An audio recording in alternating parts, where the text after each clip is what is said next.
ഫിഖ്ഹ് 47 തദാഖുലുൽ അഹ്ദാസ് അശുദ്ധികൾ പരസ്പരം പ്രവേശിക്കുക. ഒരാളിൽ ഒന്നിൽ കൂടുതൽ അശുദ്ധികൾ ഉണ്ടെങ്കിൽ ഓരോ അശുദ്ധിക്കും വെവ്വേറെ ശുദ്ധീകരിക്കേണ്ടതില്ല, എല്ലാറ്റിനും കൂടി ഒരു ശുദ്ധീകരണം മതി എന്ന് പരാമർശം. ലൗ അഹ്ദസ വ അജ്നബ, ഒരാൾ അശുദ്ധിക്കാരനായി ചെറിയ അശുദ്ധിയുള്ളവനായി ജനാബത്തുമുണ്ടായി അയാൾക്ക്. എന്നാൽ കഫാ ഉസുൽ ജനാബത്തി അനിൽ വുളൂഇ, ജനാബത്തിന്റെ കുളി വുളൂഇന് തൊട്ട് മതി. ജനാബത്ത് കുളിക്കുമ്പോൾ വലിയ അശുദ്ധി ഉയരും, ആ വലിയ അശുദ്ധി ഉയരുന്നതോടൊപ്പം ചെറിയ അശുദ്ധിയും ഉയരും. വുളൂ എന്ന നിയ്യത്ത് പ്രത്യേകം ചെയ്തിട്ടില്ലെങ്കിലും വുളൂ ലഭിക്കുന്നതാണ്. പക്ഷേ കുളിക്കിടയിൽ വുളൂ മുറിയുന്ന കാര്യങ്ങൾ ഉണ്ടാകാൻ പാടില്ല എന്ന് മാത്രം. ലാക്കിന്നൽ അഫ്ളല അൽ ജമ്മു ബൈനഹുമ, പക്ഷേ ഏറ്റവും നല്ലത് രണ്ടും കൂടെ ചെയ്യലാണ്. അഥവാ നേരത്തെ പറഞ്ഞതുപോലെ ആദ്യം വുളൂ എടുക്കുക, പിന്നെ ജനാബത്തിന് വേണ്ടി കുളിക്കുക, ഇതാണ് ഏറ്റവും നല്ലത്. എന്നാൽ ജനാബത്തിന് നിയ്യത്ത് വെച്ചുകൊണ്ട് ചെയ്താൽ അതിലൂടെ വുളൂവും കിട്ടും, ഈ കണ്ടീഷൻ ഉണ്ടെന്നർത്ഥം. വലവിജിത്തമാലഹി അസ്ബാബ് വുളൂഇൻ ഫനവ അഹദഹുമ ഇർതഫഅത് ജമീഉൽ അസ്ബാബി, ഒരാളിൽ വുളൂഇന്റെ വിവിധ കാരണങ്ങൾ സമ്മേളിച്ചു, അവയിൽ ഒന്ന് മാത്രം കരുതിക്കൊണ്ട് വുളൂ എടുത്തു, എന്നാൽ എല്ലാ കാരണങ്ങളും ഇല്ലാതെയായി പോവും. നമ്മൾ വുളൂ മുറിയുന്ന കാര്യങ്ങൾ 4 എണ്ണമാണ് പറഞ്ഞത്. 4 കാരണങ്ങളും ഒരാളിലുണ്ടായി, പക്ഷേ വുളൂ എടുത്തപ്പോൾ അതിലൊന്ന് മാത്രം കരുതിയിട്ട് അതിന്റെ പേരിലുള്ള അശുദ്ധി ഉയർത്താൻ വേണ്ടി നിയ്യത്ത് ചെയ്ത് വുളൂ എടുത്താൽ എല്ലാ അശുദ്ധിയും ഉയർന്നു പോകുന്നതാണ് എന്നർത്ഥം. വലവിജിത്തമാലഹി അസ്ബാബ് ഗുസ്ലിൻ വാജിബിൻ ഫനവ അഹദഹുമ ഇർതഫഅത് ജമീഉൽ അസ്ബാബ്, ഒരാളിൽ നിർബന്ധ കുളിയുടെ കാരണങ്ങൾ ഒന്നിലധികം സമ്മേളിച്ചു, ഒന്ന് കരുതി, എന്നാൽ എല്ലാ കാരണങ്ങളും ഇല്ലാതെയായി പോവും. ജനാബത്ത് ഉള്ള ഒരാൾക്ക് കുളി നിർബന്ധമാകുന്ന മറ്റൊരു കാരണമുണ്ടായി. ഒരു സ്ത്രീ ജനാബത്തുള്ളവളായി, ജനാബത്തുണ്ടായ ഉടനെ തന്നെ അവൾക്ക് മെൻസസുമായി. മെൻസസ് 24 മണിക്കൂർ കഴിഞ്ഞ് ഇവിടെ നിന്നു, എന്നാൽ രണ്ടിനും കൂടെ നിയ്യത്ത് ചെയ്ത് കുളിച്ചാൽ രണ്ടും പോകും. രണ്ടിലൊന്ന് കരുതിയാലും രണ്ടും പോകുന്നതാണ്.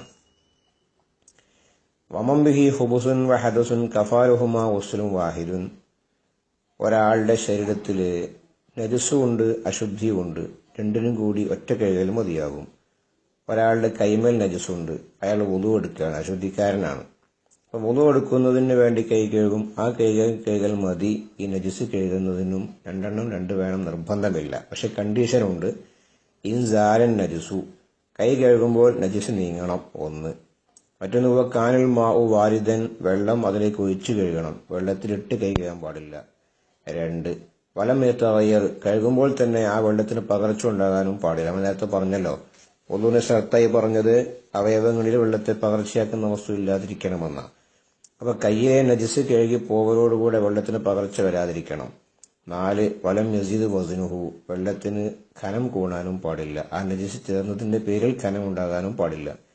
ഇങ്ങനെ നജസ് നീങ്ങുക, വെള്ളം അതിലേക്ക് ഒഴിക്കുക, വെള്ളത്തിന് പകർച്ച വരാതിരിക്കുക, ശേഷം വെള്ളത്തിന് ഖനം കൂടാതിരിക്കുക, ഈ 4 വ്യവസ്ഥകൾ ഒരുമിച്ച് കൂടിയിട്ടുണ്ടെങ്കിൽ അവയവത്തിലെ നജസ് നീങ്ങും, ആ വുളൂവിന് വേണ്ടി കഴുകലോടൊപ്പം എന്നാണ് ഇപ്പോൾ പറഞ്ഞത്. ലാക്കിനി സുന്നത്തു ത്വഹാറത്തുൽ ഹുബുസി അവ്വലൻ വ ത്വഹാറത്തുൽ ഹദസി സാനിയൻ, പക്ഷേ സുന്നത്ത് ആദ്യം നജസ് നീക്കം ചെയ്യലാണ്. നജസ് നീക്കിയതിന് ശേഷം അശുദ്ധി ഉയർത്തലാണ് ഏറ്റവും നല്ലത്. ഇതാണ് സുന്നത്ത്. വലലിഗ്തസലി ജനാബത്തിൻ വ നഹ്വി ജുമുഅത്തിൻ ബിനിയ്യതിഹിമാ ഹസല, ജനാബത്തിന് വേണ്ടി കുളിച്ചു, അതോടൊപ്പം ജുമുഅ പോലത്തെ സുന്നത്ത് കുളിയും കൂടി നിർവഹിച്ചു, രണ്ടിനെയും കരുതിക്കൊണ്ട്. എന്നാൽ ഹസല, രണ്ടും കിട്ടും. വെള്ളിയാഴ്ച ജനാബത്തുണ്ടായ ഒരാൾക്ക് അയാൾ ജനാബത്തും കരുതി ജുമുഅയ്ക്ക് വേണ്ടിയുള്ള സുന്നത്ത് കുളിയും കരുതിയാൽ രണ്ടും കിട്ടും, രണ്ടിനെയും കൂലിയും കിട്ടും. ലാക്കിൻ അൽ അഫ്ളു അൽ ഗുസ്ലു ലിൽ ജനാബത്തി അവ്വലൻ സുമ്മ ലിൽ ജുമുഅത്തി സാനിയൻ, പക്ഷേ ഏറ്റവും നല്ലത് ആദ്യം ജനാബത്തിന് വേണ്ടി കുളിക്കലും പിന്നീട് ജുമുഅയ്ക്ക് വേണ്ടി കുളിക്കലുമാണ്. വലിവഗ്തസല ബിനിയ്യത്തി അഹദിഹിമാ ഹസൽ മൻവിയു ഫഖത്ത്, രണ്ടിൽ ഒന്ന് കരുതി മാത്രം നിയ്യത്ത് ചെയ്ത് കുളിച്ചാലോ അത് മാത്രം കിട്ടും. ജനാബത്ത് മാത്രം കരുതിയാൽ കുളിന്റെ കിട്ടൂല, കുളി മാത്രം കരുതിയാൽ ജനാബത്തും കിട്ടൂല. ഇങ്ങനെയാണ് ജനാബത്തും ഈ സുന്നത്തായ കുളിയും കൂടി സംഗമിക്കുമ്പോൾ ഉണ്ടാകുന്ന കുളിയുടെ രൂപം.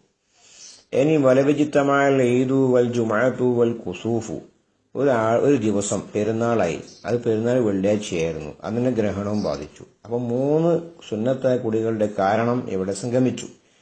എന്നിട്ട് ഫത്തസലി വാഹിദി മിൻഹ, അതിൽ ഒന്നിനെ കരുതിക്കൊണ്ട് അയാൾ കുളിച്ചാൽ ഹസൽ ജമിയു, എല്ലാം കിട്ടും. എല്ലാം കിട്ടുമെന്ന് പറഞ്ഞ അർത്ഥം എല്ലാറ്റിനും കുളിച്ച കൂലി കിട്ടുമെന്നല്ല, ആ കുളിക്കണം എന്ന തേട്ടം അയാളിൽ നിന്ന് ഒഴിവാകുന്നതാണ്. വൽ അഫ്ളൽ, ഏറ്റവും ശ്രേഷ്ഠം, ഇഫ്രാദു കുല്ലിൻ ബി ഗുസ്ലിൻ, ഓരോന്നും ഓരോ കുളി കൊണ്ട് സ്വന്തം നിർവഹിക്കല. പെരുന്നാൾ കുളി കുളിക്കുക, ജുമഅ കുളി കുളിക്കുക, ഗ്രഹണ കുളിയും കുളിക്കുക. ഇങ്ങനെ ചെറിയ ശുദ്ധിയുടെ കാരണങ്ങൾ, വലിയ ശുദ്ധിയുടെ കാരണങ്ങൾ ഒരാളിൽ സമ്മേളിച്ചാൽ, അല്ലെങ്കിൽ സുന്നത്തായ കുളിയുടെ കാരണങ്ങൾ സമ്മേളിച്ചാൽ, ഇങ്ങനെ എല്ലാറ്റിനും കൂടി ഒന്നും മതിയോ പോരെ എന്ന ചർച്ചയാണ് ഇന്ന് നടത്തിയിട്ടുള്ളത്. ഏത് ഉദ്ദേശിച്ചാലും ഈ പറഞ്ഞ രൂപത്തിൽ കൂലി കിട്ടണമെങ്കിൽ എല്ലാം കരുതുക തന്നെ വേണം. കരുതിയിട്ടില്ലെങ്കിൽ മറ്റുള്ളത് ഒഴിവാകുമെന്നേ ഇതിനർത്ഥമുള്ളൂ.